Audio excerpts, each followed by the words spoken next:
les enfants, bonjour les parents. Pour ceux qui ne me connaissent pas, je suis Nadia et avec moi, vous allez travailler les mathématiques. Alors en mathématiques, nous allons travailler aujourd'hui sur le calcul réfléchi, puis faire quelques exercices de numération et enfin, nous terminerons avec la résolution de problèmes. Pour commencer, en calcul réfléchi, nous allons reprendre les soustractions et trouver des moyens pour calculer qui soit le plus efficace possible. Alors je sais que avec Valérie, la semaine dernière, vous avez travaillé sur un certain nombre de procédures qui permettent de calculer rapidement. Eh bien, nous allons les revoir très rapidement, nous aussi, pour nous garder en mémoire un certain nombre de procédures. Le retrait. Vous avez vu le retrait? Par exemple, 32 moins 7, j'ai 32. Je veux lui retirer 7. Pour retirer 7 à 32, je fais des petits sauts pour me permettre de calculer le plus rapidement possible. Je commence par 32 moins 2. Je sais que ça fait 30. Et je retire encore 5. Et là, j'ai 25. Donc, 32 moins 7 égale 25. Deuxième procédure, le complément. Le complément permet de faire une soustraction, 32 moins 7, en se demandant combien il me faut de 7 pour aller à 32. De la même façon, je peux faire des sauts. J'ajoute 3, ça me fait 10. J'ajoute 20, j'arrive à 30. Et encore 2, et j'arrive à 32. Autrement dit, 3 et 2, 5, 20 et 5, 25. Donc 32 moins 7 font 25. L'écart constant. Par exemple, si je veux calculer 83 moins 57, ce qui va m'intéresser, c'est l'écart qui existe entre 57 et 83. Cet écart, je peux le matérialiser par une bande, ici une bande violette. Je sais aussi que pour faire une soustraction, il est très intéressant de passer par un nombre rond. Donc ce que je vais faire, c'est que je vais m'arranger pour faire 60. Comment je peux faire 60 à partir de 57? J'ajoute 3. Et si je veux conserver le même écart entre 57 et 83 que entre 60 et la fin de ma bande, il va falloir que j'ajoute 3 aussi à 83. 83 plus 3, ça fait 86. Et qu'est-ce que je remarque là? C'est que 83 moins 57,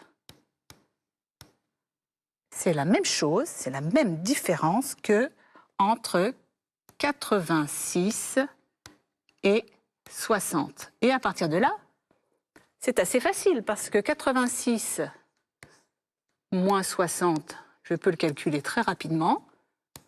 Je retire 6 dizaines à 8 dizaines. J'ai donc 26. 83 moins 57 fait donc 26. Alors ce que je vous propose maintenant, c'est de travailler à partir d'un certain nombre de calculs, à partir de tout ce qu'on vient de dire sur les différentes méthodes. Vous choisirez la méthode qui vous va le mieux. Je ne vous impose aucune méthode particulièrement. Essayez de voir, à partir des calculs qui vont s'afficher, quelle méthode sera la plus efficace pour calculer le plus rapidement possible. Vous avez 4 calculs à effectuer. Je vous laisse chercher.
Vous avez terminé? On va vérifier ensemble le résultat de ces soustractions. 57 moins 28. Moi, je vais vous donner directement la procédure peut-être la plus efficace pour calculer rapidement. 57 moins 28, je vais passer par l'écart constant. Je vais donc ajouter 2 à 28 pour obtenir un nombre rond. Je vais ajouter 2 aussi à 57 pour que l'écart soit le même. J'aurai donc 57 plus 2, 59, moins 30, et je vois tout de suite 3 dizaines moins 5 dizaines, ça fait donc 2 dizaines, 9 unités, donc j'obtiens 29. 93 moins 75. Je vois tout de suite que ces deux nombres sont assez proches l'un de l'autre. Ce que je vous propose, c'est donc de travailler à partir de la droite et de calculer par petits sauts. Je pars de 75. Je veux aller à 93. Je vais donc commencer par ajouter 5 pour aller à 80. Puis 10 pour aller jusqu'à 90. Et enfin, de 90 à 93, il manque 3. Et là, très vite, 5 et 3, 8. 10 et 8, ça fait 18. Donc, 93 moins 75 égale 18. 65 moins 6. Tout de suite, je peux remarquer que 6, le nombre à retirer, 6, est assez petit. Donc, peut-être que la solution la plus simple sera de procéder par retrait. J'ai 65. Je veux enlever 6. Pour enlever 6, eh bien, je sais que 5 et 1 font 6. Donc, je vais commencer par enlever 5. 65 moins 5 font 60. Et j'enlève encore 1, puisque 5 et 1 est 6. Et donc, 60 moins 1 font 59.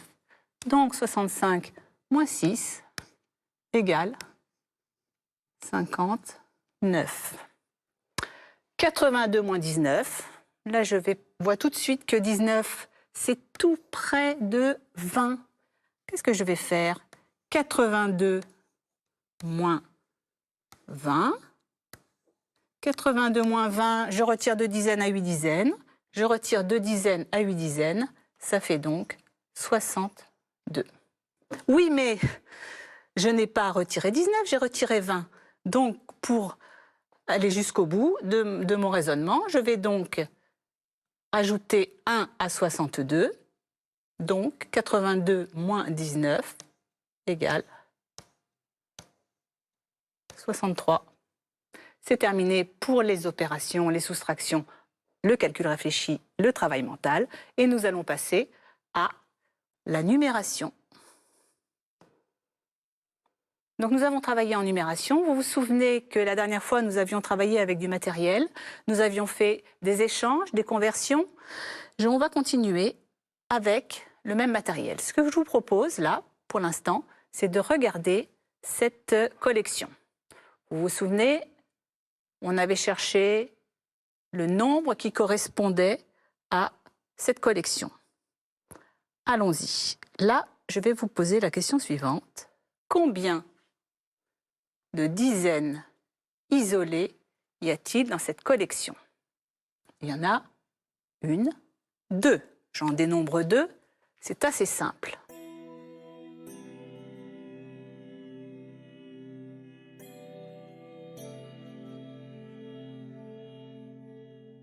Combien de dizaines isolées y a-t-il dans cette collection? C'est très facile. Il y en a 2. Je les vois tout de suite. Jusque-là, tout va bien. Mais je veux vous poser une deuxième question. Combien de dizaines en tout y a-t-il dans cette collection? Alors vous allez me dire, mais c'est presque la même question.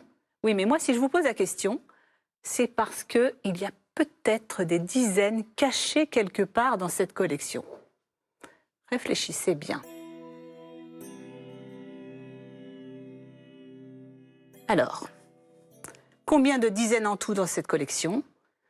Il y en a 12.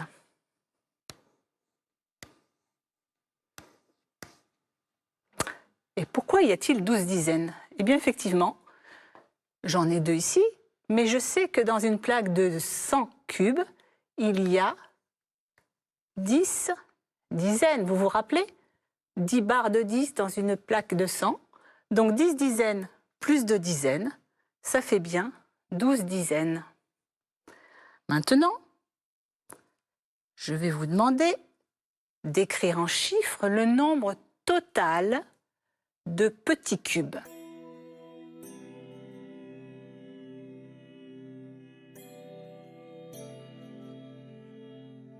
On y va.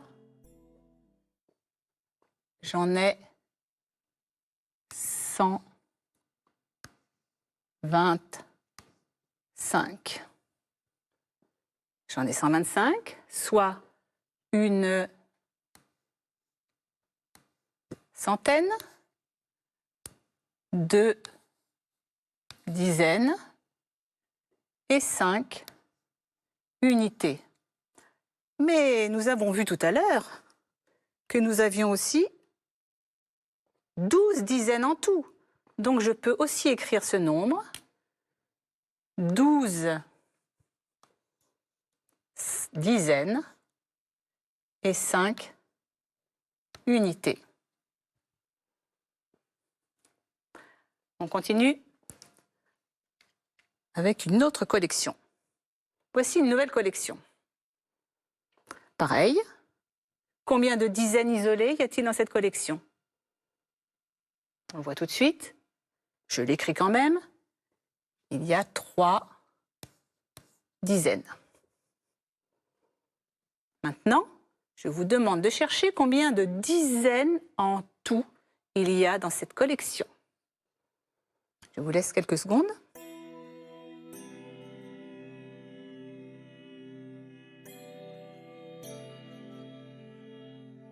On vérifie ensemble? Alors, comme tout à l'heure, je peux dire que j'ai là 10 dizaines. Dans cette plaque-là, 10 dizaines. Dans celle-ci, 10 dizaines. Et encore 10 dizaines. Autrement dit, j'ai 4 fois 4 plaques de 10 dizaines, soit 40 dizaines. Mais n'oublions pas mes 3 dizaines isolées. Et encore 3 dizaines. Donc j'ai donc en tout 43 dizaines.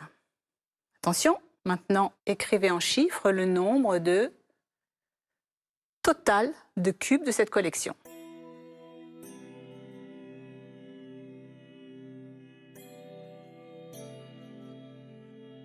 On y va. Donc nous avons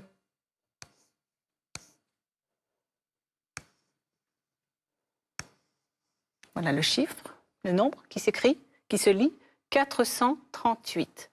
438, c'est aussi 4 centaines, 3 dizaines et 8 unités. Rappelons-nous ce qu'on a vu tout à l'heure, qu'il y avait aussi 43 dizaines en tout. Donc je peux écrire 43 dizaines et 8 unités. Donc je peux dire que dans le 438, le chiffre des dizaines, c'est 3, mais que le nombre de dizaines, c'est 43.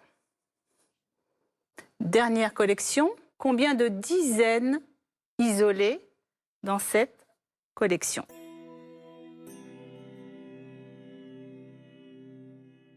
Il n'y en a pas. Donc j'écris 0 dizaines. Isolées. Attention, combien de dizaines en tout dans cette collection?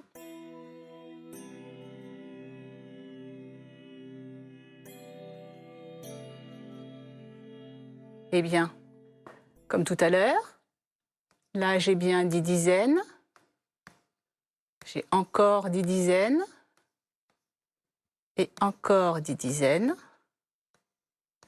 J'ai donc 30 dizaines dans cette collection. Donc maintenant, on peut écrire en chiffres le nombre total de petits cubes. J'ai donc dit que j'avais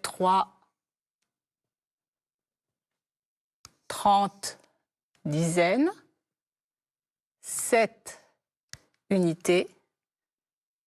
Ce nombre se lit 307 et donc je peux écrire que j'ai 3 centaines,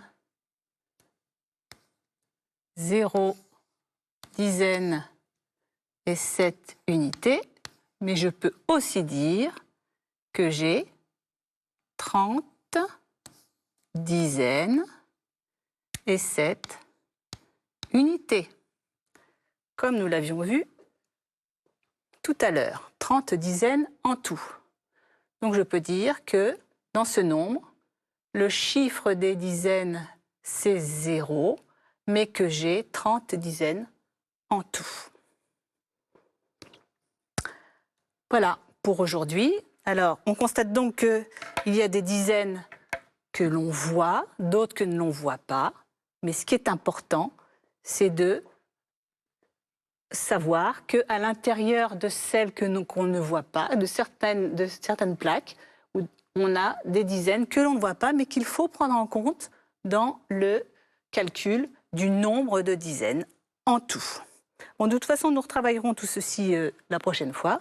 Et ce que je vous propose, c'est de passer au problème. Alors pour commencer, nous allons corriger le problème de la séance précédente. On vous avait donné un problème de bonbons. Je vais vous le lire rapidement. Une boîte de bonbons a été déposée pour une fête avant l'arrivée des invités. 342 bonbons ont été mangés par les invités. Il en reste 53.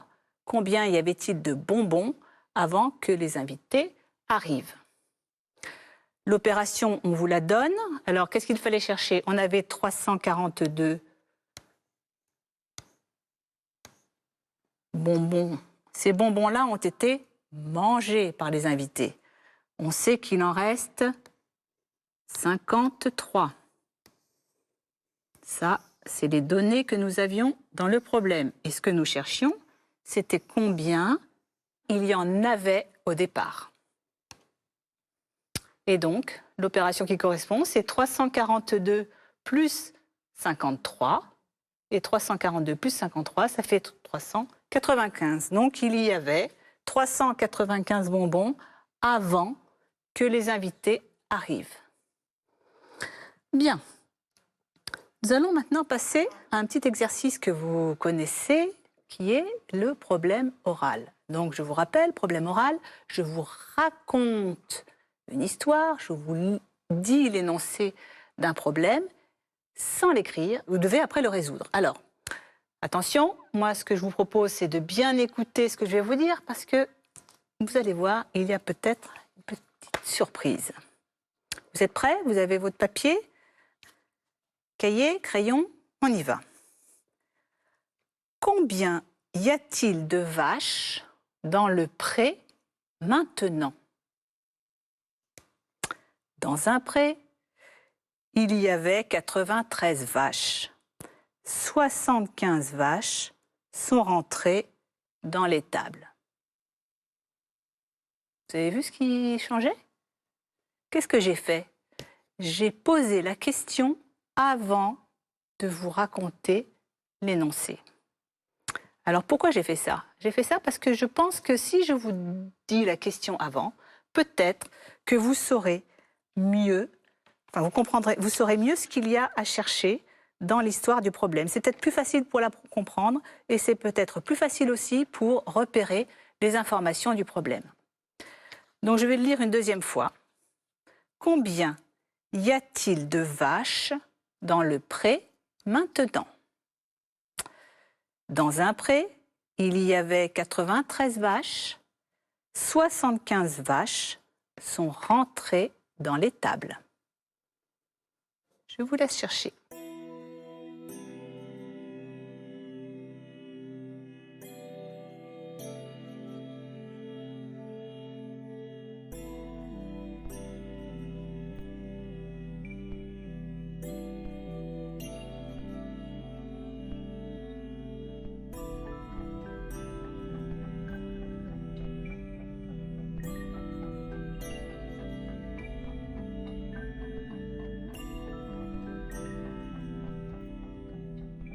On y va?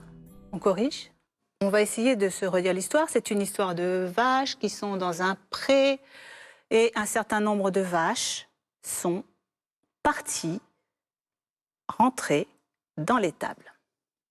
Exactement, nous avons donc 93 vaches dans un pré.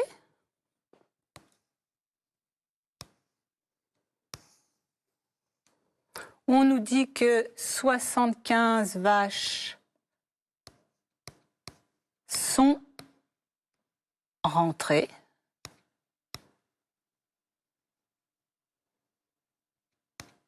Donc elles sont parties, elles ne sont plus dans le pré. Ce qu'on veut savoir, c'est donc combien il y a de vaches dans le pré maintenant. Alors, je peux schématiser ce problème comme ça.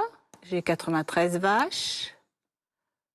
Parmi ces 93 vaches, dans le troupeau de vaches, 75 sont parties.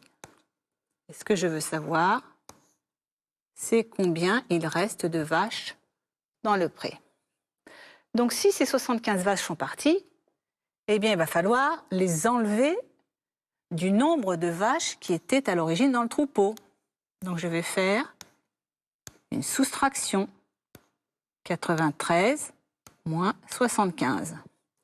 Et alors, je ne sais pas si vous avez bonne mémoire, mais 93 moins 75, nous l'avions fait tout à l'heure dans le calcul mental. Pour ceux qui se souviennent, 93 moins 75, on avait vu que ça faisait 18.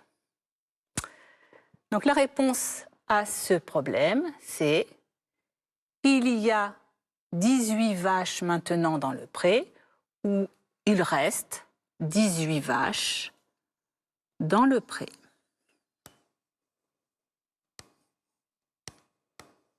Il reste 18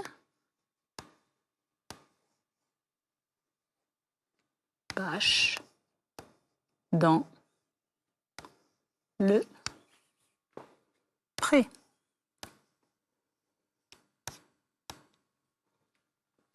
Voilà pour le problème oral. Nous allons passer maintenant à un problème écrit que je vais vous afficher sur votre écran. Je vous le lis parce que, voilà, on va le lire ensemble. Dans un arbre, il y a 157 oiseaux. 19 oiseaux s'envolent, puis encore 9. Combien y a-t-il d'oiseaux dans l'arbre maintenant? Je vous laisse un petit temps pour réfléchir.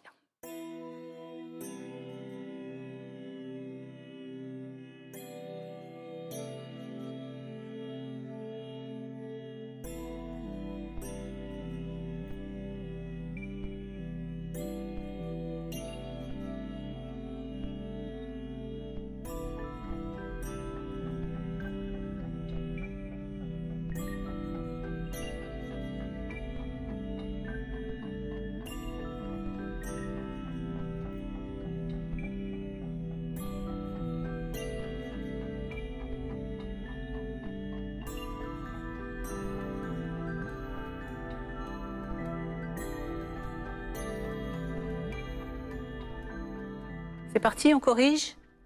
Alors, comment on va s'y prendre pour résoudre ce problème? Donc c'est une histoire d'oiseaux dans un arbre. Il y a un certain nombre d'oiseaux qui s'envolent et puis encore un certain nombre d'oiseaux qui s'envolent. Donc ils s'envolent en 2 temps. Alors, ce que je peux faire, c'est me représenter déjà le problème Dans un arbre, il y a 157 oiseaux. Il s'en envole d'abord 19 qui s'envolent, partent de l'arbre, et encore 9 qui partent de l'arbre. Et donc, ce qu'on veut savoir, c'est combien il y a d'oiseaux dans l'arbre maintenant. Je peux aussi le représenter comme ça. 157 oiseaux dans un arbre. De cet arbre s'en envole d'abord 19, et puis 9. Et ce qui m'intéresse, c'est de savoir combien il en reste maintenant. Alors, je peux calculer 157, moins 19, moins 9, mais moi, ce que je vous propose, c'est de calculer tout d'un coup le nombre d'oiseaux qui s'est envolé. Donc, 19 plus 9. Je fais 19 plus 10, moins 1. Donc, ça fait 19 plus 10, 29, moins 1, 28. Donc, je sais que 28 oiseaux se sont envolés. Donc, à partir de là, je vais calculer combien d'oiseaux restent dans l'arbre en faisant 157, donc le nombre d'oiseaux dans l'arbre, moins 28, le nombre d'oiseaux qui se sont envolés. Et je ne sais pas si vous vous souvenez, mais là aussi, on avait fait un calcul mental, 57 moins 28, et on avait trouvé que ça faisait 29. Donc, à partir de là, 157 moins 28 égale 129. Donc la réponse à ma question, combien y a-t-il d'oiseaux dans l'arbre maintenant? Il y a, ou il reste,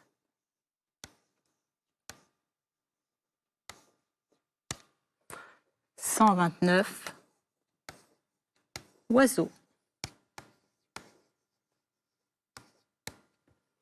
Voilà, c'est fini pour aujourd'hui. Au revoir et à très bientôt.